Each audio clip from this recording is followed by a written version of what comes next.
Bismillahirrahmanirrahim. Assalamualaikum warahmatullahi wabarakatuh.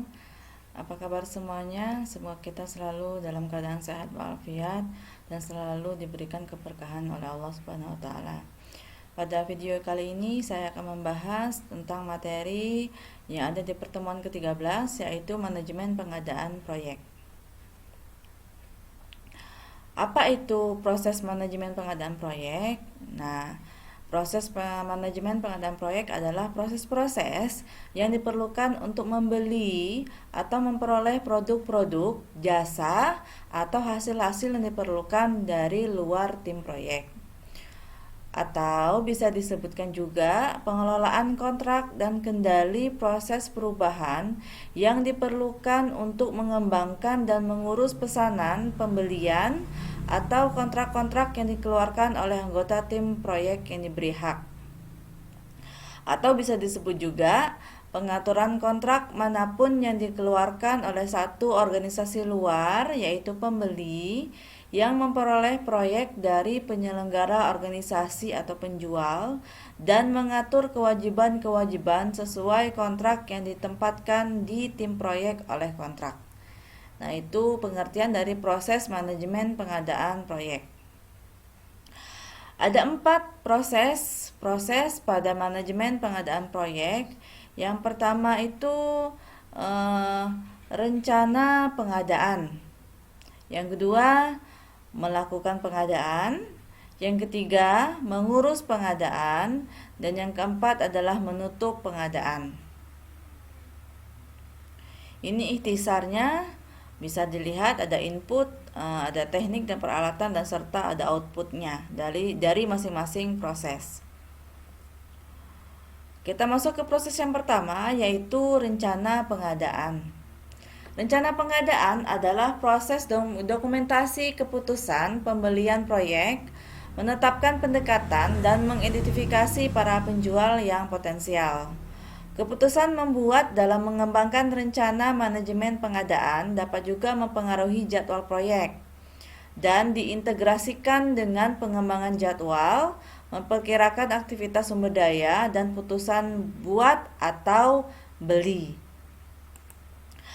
Bisa dikatakan juga rencana pengadaan barang ini merupakan proses mendokumentasikan keputusan pembelian, menentukan pendekatan, dan mengidentifikasi penjual yang potensial dalam proyek. Selain itu juga, dalam rencana pengadaan proyek ini atau rencana pengadaan barang ini mengidentifikasi kebutuhan proyek terbaik yang dapat dipenuhi dengan menggunakan barang, produk, atau jasa dari luar organisasi.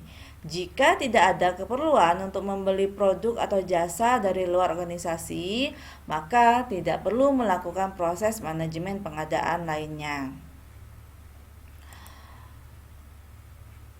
Alat bantu untuk perencanaan pengadaan ini yaitu make or buy analysis. Apa itu make or buy analysis? Ini digunakan untuk menentukan apakah organisasi harus membuat atau melakukan sebuah produk atau layanan atau jasa di dalam organisasi atau membelinya dari pihak lain. Jadi keputusannya dia membuat sendiri produk atau jasa atau layanannya atau dia membeli dari pihak lain. Ada juga menggunakan analisis keuangan. Namun, para ahli baik internal maupun eksternal dapat memberikan masukan yang penting dalam pengambilan keputusan kegiatan pengadaan. Dengan rencana manajemen pengadaan, maka dapat menjelaskan bagaimana proses pengadaan yang akan dikelola, mulai dari kegiatan pendokumentasian untuk melakukan pembelian atau pengadaan dari pihak luar, hingga penutupan kontrak. Tentu isi dan daftar rencana bervariasi berdasarkan kebutuhan proyek. Ini asumsinya biaya sewa, ada contoh kasus ya. Asumsinya biaya sewa suatu produk yang dibutuhkan proyek sebesar 8 juta per hari. Untuk membuat produk tersebut memerlukan biaya 120 juta ditambah biaya operasional 4 juta per hari. Berapa lama waktu operasional sehingga biaya sewa akan sama dengan biaya jika membuat sendiri? Nah, solusinya diberikan D adalah lama atau hari penggunaan produk tersebut. Nah, 120 juta tadi biaya untuk membuat produk tadi ditambah dengan 4 juta biaya operasionalnya dikali D itu lama harinya sama dengan 8 juta D. Jadi disamakan dengan biaya sewanya 8D. Jadi 120 juta sama dengan 4 juta D. D sama dengan 30. Jika produk tersebut digunakan lebih dari 30 hari, maka akan lebih ekonomis jika melakukan pengadaan sendiri. Nah, itu asumsi untuk pengadaan barang atau jasa. Nah, tipe-tipe kontraknya ada 4, ada fixed price atau lump sum contract, yaitu memasukkan total harga tetap dari sebuah produk atau layanan. Atau bisa menggunakan tipe yang kedua, yaitu cost reimbursable kontrak, yaitu memasukkan pembayaran ke penjual untuk biaya langsung dan biaya tidak langsung. Terus tipe yang ketiga ada kontrak waktu dan material, yaitu penggabungan kontrak fixed price dan cost reimbursable.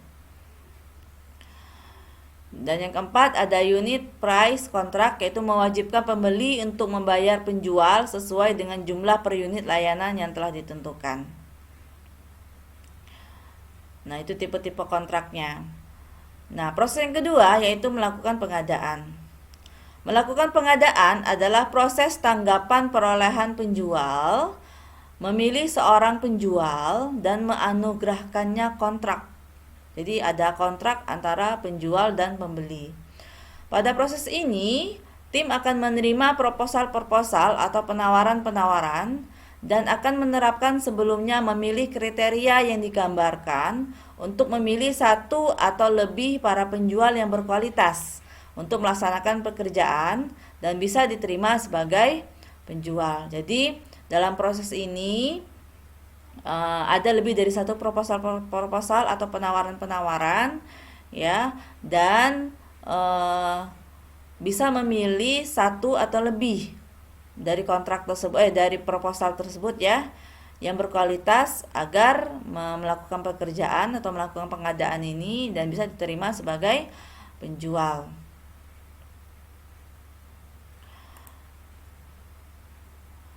Nah, untuk melakukan pengadaan, salah satunya adalah melakukan outsourcing. Tentu, setiap manajer selalu melakukan perjanjian kontrak kerja atau kontrak statement of work namanya, atau disingkat dengan SOW, SOW. Perjanjian kerja yang dimaksud adalah deskripsi pekerjaan yang diperlukan untuk kegiatan pengadaan. Jika SOW digunakan sebagai bagian dari kontrak untuk menggambarkan hanya pekerjaan yang diperlukan untuk kontrak tertentu, hal itu disebut sebagai perjanjian kontrak kerja. Lebih singkatnya, SOW adalah jenis pernyataan ruang lingkup kegiatan pengadaan. Sebuah SOW yang baik, kontrak statement of work, memberikan para penawar atau rekanan yang melakukan penawaran pemahaman yang lebih baik terhadap harapan pembeli. Adapun klausul dalam kontrak, yang pertama itu kontrak harus mencangkup klausul khusus untuk mempertimbangkan masalah unik dalam kegiatan proyek. Klausul yang kedua yaitu memerlukan berbagai pengalaman pendidikan dan pengalaman kerja untuk hak-hak upah yang berbeda. Klausul yang ketiga yaitu klausul kontrak yang memungkinkan pembeli atau pemasok untuk mengakhiri kontrak. Untuk membuat sebuah kontrak statement of work atau SOW atau perjanjian kerja atau kontrak kerja, ada beberapa format atau template dalam pembuatannya, yaitu yang pertama lingkup kerja. Apa isinya lingkup kerja? Nah, menjelaskan pekerjaan yang harus dilakukan secara detail. Selain itu, menentukan perangkat keras dan perangkat lunak yang diperlukan secara tepat dan sesuai dengan pekerjaannya. Jadi, equipment, peralatannya, baik itu perangkat keras maupun perangkat lunak yang dibutuhkan atau di-requirementskan. Ya. Terus, yang kedua yaitu lokasi kerja. Lokasi kerja menjelaskan di mana pekerjaan harus dilakukan. Selain itu, menentukan lokasi perangkat keras dan perangkat lunak, serta di mana orang harus melakukan pekerjaan. Jadi, lokasi perangkat keras dan perangkat lunak itu sudah ditentukan di mana diletakkannya. Dan karena itu berhubungan dengan di mana orang itu bekerja, akan memasang perangkat keras dan perangkat lunaknya. Terus, format yang ketiga yaitu periode kinerja. Menentukan kapan pekerjaan dimulai dan diakhiri, jam kerjanya, jumlah jam yang dapat ditagih per minggu, di mana pekerjaan harus dilakukan, dan informasi mengenai jadwal terkait.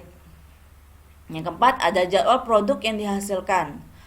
Nah, di sini memberikan daftar produk khusus yang dihasilkan, menggambarkannya secara rinci, dan menentukan kapan jatuh tempo atau harus diselesaikan. Yang kelima ini standar yang dapat diberlakukan.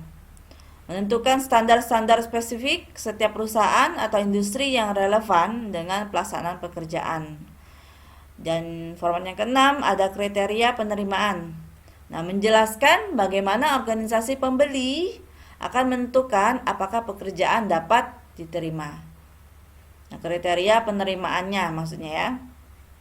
Yang ketujuh itu syarat-syarat khusus, yaitu menentukan persyaratan khusus seperti sertifikasi perangkat kerasnya ataupun sertifikasi perangkat lunaknya, tingkat minimum atau tingkat pengalaman personilnya mau berapa tahun ya, terus persyaratan perjalanannya seperti apa dan sebagainya ya.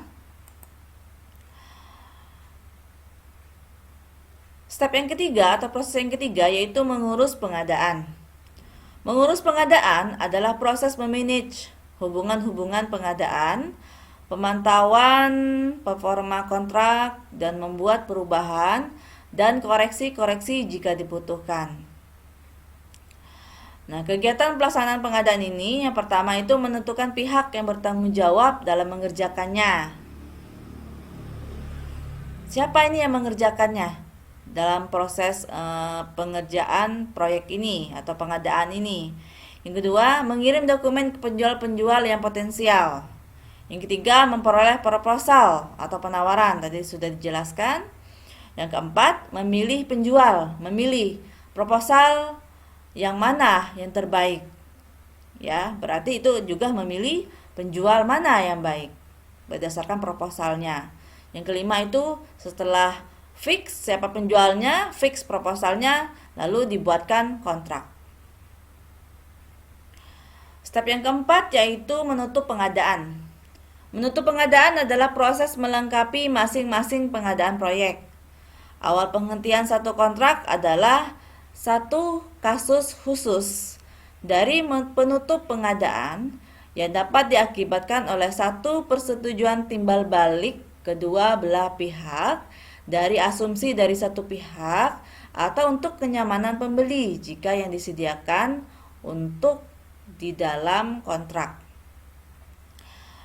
Nah, tim proyek harus yang pertama itu menentukan semua pekerjaan diselesaikan secara benar dan memuaskan. Nah, benar nggak semua pengadaannya sudah jelas, benar, dan memuaskan. Yang kedua, melakukan update yang merefleksikan hasil akhir. Update pengadaan apabila ada penambahan equipment, baik itu perangkat keras maupun perangkat lunak. Agar hasil akhirnya juga bagus. Yang ketiga, mengarsipkan informasi untuk digunakan ke depannya. Jangan lupa diarsipkan informasi, diarsipkan dokumen ya, agar nanti digunakan setelahnya.